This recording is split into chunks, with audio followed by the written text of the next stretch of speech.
ইটাখলাৰ বুকুত থকা ৰাধাকৃষ্ণ মন্দিৰ প্ৰাংগণত যথেষ্ট উলহ মালহেৰে গণেশ চতুৰ্থীৰ এই পবিত্ৰ দিনটোত বৰুণ আহ্বানৰ কাৰ্যসূচী আৰু নগৰ পৰিক্ৰমাৰে এতিয়া প্ৰাণ প্ৰতিষ্ঠা হ'ব।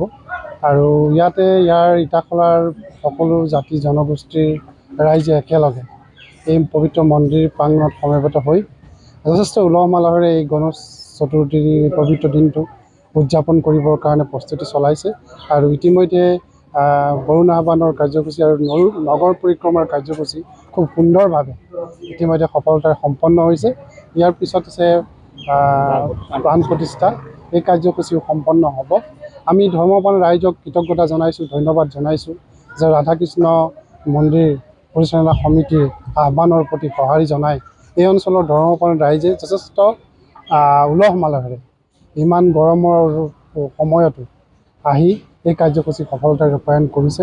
আৰু পৰৱৰ্তী যি কাৰ্যসূচীসমূহ আছে, আমি এই অঞ্চলৰ সকলো জাতি জনগোষ্ঠীৰ সকলো লোককে আহি এই কাৰ্যসূচীৰ পৰৱৰ্তী কাৰ্যসূচীসমূহত অংশগ্ৰহণ কৰিবৰ কাৰণে আমি আহ্বান জনাইছোঁ। আৰু আমি আশীৰ্বাদ বিচাৰিছোঁ যাতে এই কাৰ্যসূচীৰ জৰিয়তে এই অঞ্চলত থকা যি আধ্যাত্মিক পৰিৱেশ, ধাৰ্মিক পৰিৱেশ যাতে আৰু অধিক সুন্দৰ হয়।